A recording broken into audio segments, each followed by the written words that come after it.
오늘날의 구속사적 설교 세 번째 기고문을 살펴보도록 하겠습니다. 앞선 두 기고문에서 우리는 네덜란드에서 어떻게 구속사적 설교 운동이 발전했는지를 논의했습니다. 우리는 이제 관심을 비록 그들 나름의 특징을 가지고 있지만 유사한 발전을 거친 북미 대륙으로 돌릴 것입니다. 우리가 설교에 대해 논의하기 전에 북미에는 구속사적 관점 해석학이 있다는 것을 짚고 넘어갈 필요가 있습니다.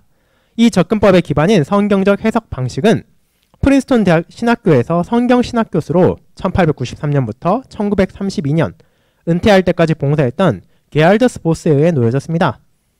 보스의 가르침은 북미에 있는 개혁교회와 장로교회에 엄청난 영향을 미쳤고, 그렇게 구속사적 접근 방식 또한 해석학 분야에서 주된 접근 방식 중 하나로 자리 잡게 되었습니다. 해석학에 대한 5가지 관점을 다룬 최근의 책에서도 구속사적 관점은 주된 관점 중 하나로 논의되었습니다. 필라델피아에 있는 웨스트민스터 신학교에서 성경신학과 조직신학 교수로 봉사했던 은퇴 교수인 리차드 가핀이 그에 대한 장을 기록하기도 했습니다. 가핀은 구속사적 접근 방식의 특징에 대해 몇 가지 기본적인 요소들을 정의함으로 요약했습니다. 가장 중요한 것들은 다음과 같습니다. 첫째, 하나님께서는 자신을 역사 가운데 그분의 사역과 성경 가운데 그분의 말씀을 통한 2가지 방식으로 드러내십니다. 둘째, 구속 역사와 성경에서 그에 대한 하나님의 계시는 온전하며 완벽한 하나의 역사로 유기적으로 구성되었음이 밝혀집니다. 세 번째, 구속 역사는 예수 그리스도의 죽음과 부활에서 정점을 이룹니다. 그분의 위격과 사역이 최종적인 목표이기에 구약과 신약 안에서 처음부터 끝까지 계속적으로 초점을 맞추는 대상 역시 그리스도입니다. 이와 같은 확신과 함께 구속사적 접근 방식으로부터 설교에 이르는 기반이 놓여졌습니다. 자, 이제 우리가 설교와 해석학이 어떤 차이가 있는지를 잠깐 볼 필요가 있습니다. 설교는 목사가 강단에 서서 성도들에게 선포하는 내용이고, 그 설교를 준비하기 위해서 필요한 것이 해석학입니다. 해석학이란 결국 본문이 어떤 의미를 담고 있는지를 살펴보는 것입니다. 본문이 어떤 의미를 담고 있는지, 어떤 배경에 있는지, 우리에게 무엇을 전하고자 하는지를 해석하는 것. 그것이 해석학이고, 구속사적 접근 방식 역시 북미에서 주된 해석 방식 중 하나로 여전히 그 자리를 지키고 있습니다. 자, 그것에 대해서 이제 리차드 가핀 같은 경우에는 구속사적 접근 방식이 어떤 특징을 가지고 있는지를 또 요약했습니다. 사람마다 이 구속사적 접근 방식에 대해, 구속사적 설교에 대해서 특징을 요약하는 것이 약간씩 다르긴 하지만 기본적으로 그 틀에서 큰 차이는 없습니다. 먼저 첫째로는 하나님께서 역사 가운데 어떻게 그분을 드러내시는가, 이 부분은 벨신앙고백서 제2항에 나와 있는 부분이죠. 그분의 창조 사역을 통해 드러내시고 성경 가운데서 드러내신다라는 것, 그리고 그 구속 역사가 온전하며 완벽한 하나의 역사로 구성되어 있다. 즉 우리가 첫 번째 규모에 살펴본 것처럼 통일성을 가지고 있다라고 말할 수도 있습니다. 이건. 그리고 구속 역사는 예수 그리스도의 죽음과 부활에서 정점을 이룬다라는 것, 이건 역시도 우리가 앞서 살펴본 것입니다. 자, 그렇다면 이제 다음 부분을 살펴보겠습니다. 클라우니, 이제 우리의 시선을 해석학에서 설교로 돌려보도록 합시다. 이제 실제 설교에 대한 부분입니다. 구속사적 설교를 주창한 핵심적 인물 중 한 명은 1952년부터 1984년까지 필라델피아 웨스트민스터 신학교의 교수였으며 후일 총장으로 봉사했던 에드먼드 클라우니입니다. 그는 수십 년 동안 학생들에게 큰 영향을 주었고, 그들 가운데 일부는 현재 북미에서 그리고 한국에서도 잘 알려진 설교자 팀 켈러와 같은 사람이 되었습니다. 1961년 클라우니는 이미 설교와 성경신학이라는 책을 출판했습니다. 그것은 게알더스 보스에 의해 놓여진 기반 위에 세워진 인상 깊은 수고의 결과물이었습니다.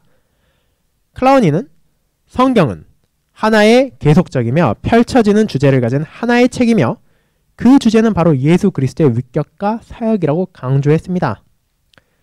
성경신학을 따르는 모든 신학자들이 그리스도 중심에 대한 강조를 지지하는 것은 아니지만 클라우니는 분명 그러했습니다.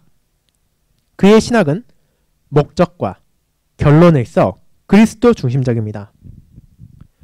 만약 클라우니가 모든 성경 본문과 하나님의 구속 계획의 전개에서 기독론적인 측면에 초점을 맞췄다면 그는 어떻게 오늘날의 그리스도인들의 삶을 위한 실천적인 적용을 이끌어냈습니까? 이 질문은 다른 방식으로 말할 수 있습니다. 클라우니는 어떻게 구속사적 접근 방식과 모범적 접근 방식 간의 갈등을 풀었습니까? 그 답은 클라우니가 여기에는 문제될 것이 없다고 보았다는 것입니다. 그는 어떤 이들에 의해 도덕적 설교와 구속사적 설교 간의 하나를 택해야만 한다고 생각되어 왔습니다. 이것은 네덜란드에서 있었던 논쟁, 총회파와 자유파 간의 논쟁을 가리키는 것입니다. 하지만 그 자신은 신약 성경은 양쪽 모두를 허용하며 그것들을 대립하는 것으로 바라보지 않았다고 느꼈습니다. 다르게 말하자면 우리가 구속 역사를 펼치는 과정에서 마땅히 그리스도에게 초점을 맞춰야 하지만 동시에 클라우니가 하나님의 백성들의 풍성한 종교적인 경험과 우리와의 관계라고 부른 성경적 계시 안에서 주관적인 요소들에도 주의를 기울여야 합니다. 어떻게 이것이 실천적으로 나타나는지는 우리가 그의 설교를 바라볼 때 명료해집니다. 창세기 22장 1에서 19절 우리가 읽은 아브라함이 이삭을 제물로 바치라고 부름받았을 때에 대한 그의 설교에서 클라우니는 구속사적이며 도덕적 요소를 모두 본문으로부터 이끌어냈습니다. 그는 본문의 주된 요지는 하나님께서 구속을 제공하시고 그 구속의 대가가 크다는 것임을 제안했습니다. 아브라함은 제물을 준비할 수 없었으나 하나님께서 직접 그를 위하여 순양을 제공하셨습니다. 이는 세상에 오실 메시아를 가리킵니다. 동시에 본문은 우리 앞에서 아브라함을 순종의 도덕적인 모범으로 보이고 이삭을 믿음의 모범으로 둡니다. 클라우니는 다음과 같이 결론 짓습니다. 우리는 성경, 특별히 역사적 본문에서 도덕적 접근 방식이라 불리는 것과 구속사적 방식 사이에 있는 거짓된 대립을 피하는 것이 좋습니다. 구속사적 접근 방식은 필연적으로 말씀 설교에 있어 필요한 요소인 도덕적인 적용을 산출합니다.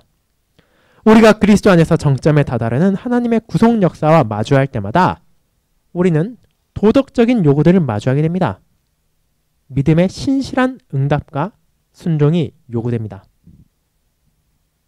그러나 이것은 설교를 바르게 하는 것이 쉽다고 말하는 것이 아닙니다. 클라우니는 구속사적 요소와 도덕적 요소를 역사적 본문에 대한 설교에서 조화롭게 하기 위해 모든 복음주의적 설교자들은 크건 작건 의식적으로 투쟁하고 있다는 것을 인식합니다. 자, 클라우니가 말하는 것은 결국 무엇입니까? 우리가 앞서 살펴보았던 트램프의 평가에서 나타난 것처럼 초창기 구속사적 설교자들은 성경으로부터 모범을 사용하는 것을 굉장히 꺼려했습니다. 왜냐하면 우리가 모범적인 설교라 부르는 1930년대 후반과 40년대 총회파에 남아있었고 여전히 그것이 이어지고 있는 그 설교 방식에 대한 문제점을 너무 잘 알고 있었기 때문에 그런 사례를 드는 것 자체, 모범을 드는 것 자체가 문제가 되지 않는다는 것을 알면서도 무의식적으로 그것을 피하고 있었던 것입니다. 그렇지만 우리가 성경을 살펴볼 때 우리는 하나님의 역사를 보지만 성령 하나님께서 어떻게 개개인의 신자를 통해서도 우리에게 신앙의 본을 보인지를 보게 됩니다.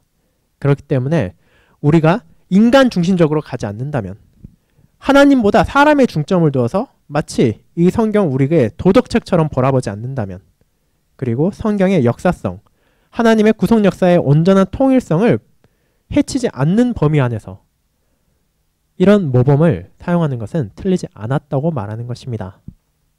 자, 그렇지만 마지막 부분에 나오는 것처럼 그것이 쉬운 것은 아닙니다. 구속사적인 요소와 도덕적인 요소를 결합시키기 위해서 목사들은 끊임없이 투쟁해야 합니다. 그것의 균형을 잘못 잃었을 때 우리는 말 그대로 인간 중심적인 설교를 하게 되거나 그렇지 않다면 인간의 모습을 아예 배제한 잘못된 모습을 보일 수도 있기 때문입니다.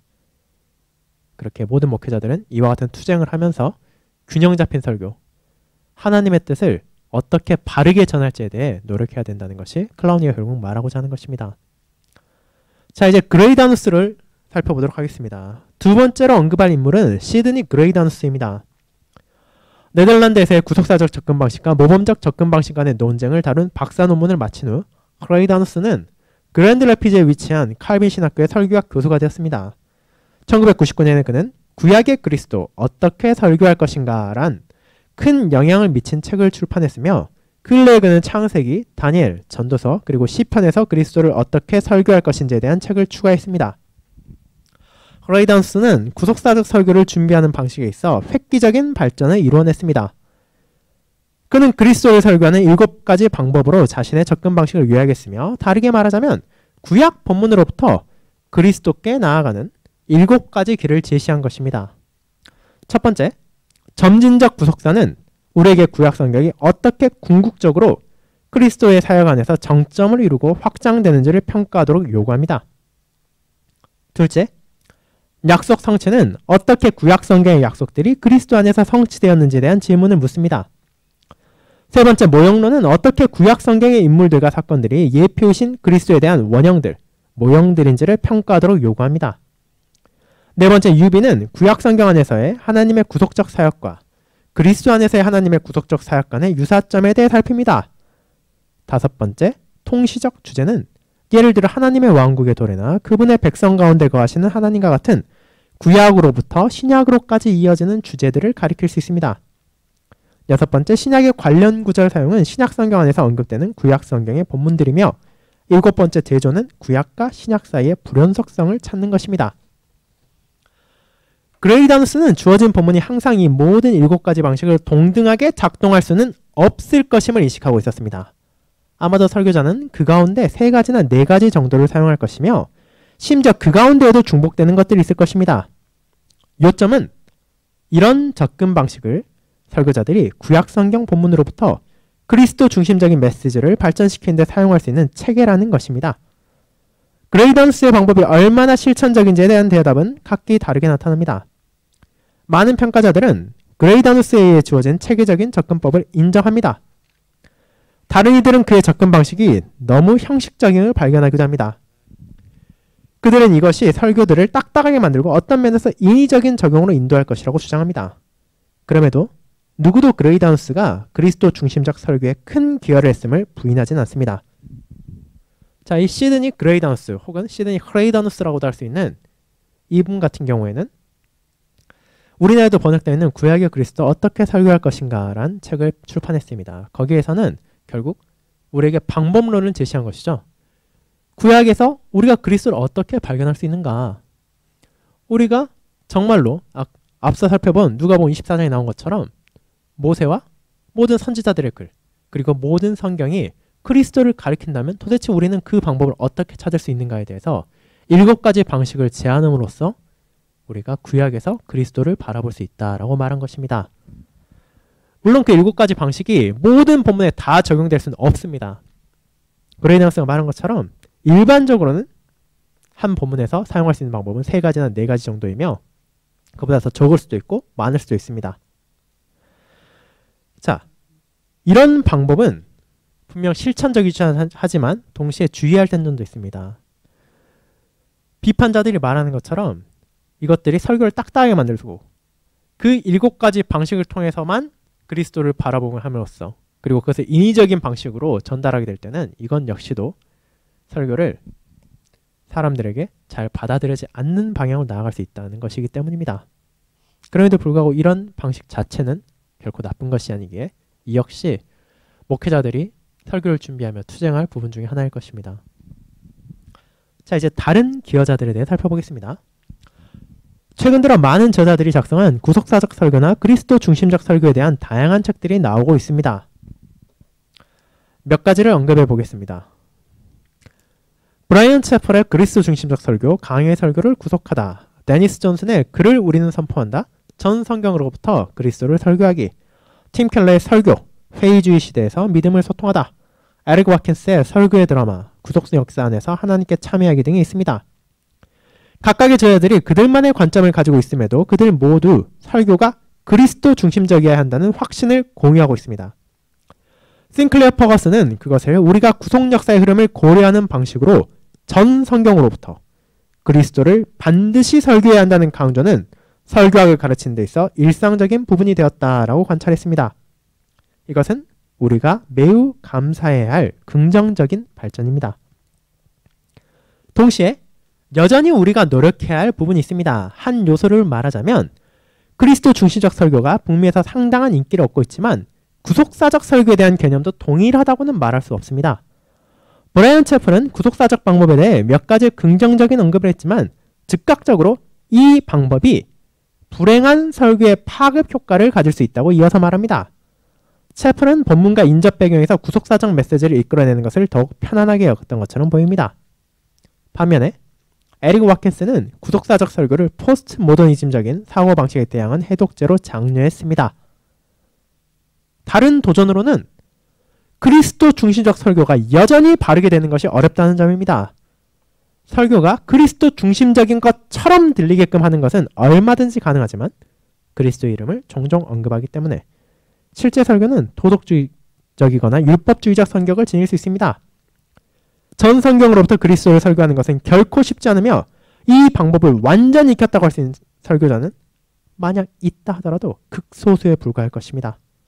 이어지는 그리고 마지막인 기고문에서 우리는 몇 가지 결론적 논평을 통해 이를 살펴볼 것입니다. 자, 이제 우리는 그리스도 중심적 설교와 구속사적 설교가 동일한 것이 아니라는 것을 보게 됩니다. 그리스도 중심적 설교, 이와 같은 설교 방식이 북미에 분명히 인기를 끌고 있습니다. 그리고 이는 한국에서도 마찬가지입니다. 많은 장로교회에서도 그리스도 중심적 설교에 대해 목사님들이 설교하고 있습니다. 그런데 이것이 구속사적 설교와 동일하진 않다는 것입니다. 그 차이에 대해서는 우리가 마지막 기고문에서 살펴볼 것입니다. 그리고 또 하나, 그리스도 중심적 설교를 하더라도 그것을 바르게 설교하는 것은 마찬가지로 쉽지 않다는 것입니다. 설교가 그리스도 중심적인 것처럼 들리게 하긴 너무나 쉽습니다. 설교 중에 그리스도를 많이 언급하기만 하면 되기 때문입니다. 그럼에도 그리스도 중심적인 것처럼 그리스도에 대해서 끊임없이 언급한다 하더라도 실제 그 설교의 내용은 율법주의적이 될 수도 있고 도덕주의적이 될 수도 있습니다. 그리고 이는 구속사적 설교에서도 마찬가지입니다. 그렇게 목회자들은 이 역시 균형을 잡고 주의해야 할 것입니다. 지금 우리가 살핀 이 세 번째 기고문에서 계속해서 나오는 것은 하나의 설교 방식이 더 낫다, 더 좋지 않다 이런 것이 아니라 목회자들이 설교를 준비할 때 얼마나 많은 부분을 생각하고 얼마나 철저한 준비가 필요한가에 대한 것입니다. 구속사적 설교도 그리스도 중심적 설교도 그것을 바르게 전달하는 것은 결코 쉬운 것이 아닙니다. 목사가 조금이라도 균형을 잃으면 신자들에게 잘못된 메시지를 전하고 도덕주의적 혹은 율법주의적인 말을 복음처럼 전할 수 있기 때문입니다. 그렇기 때문에 목사 역시 끊임없는 노력이 필요하며 이를 듣는 성도들 역시 이것을 들을 때 어떤 부분을 주의해야 하는지 잘 생각해 보아야 할 것입니다.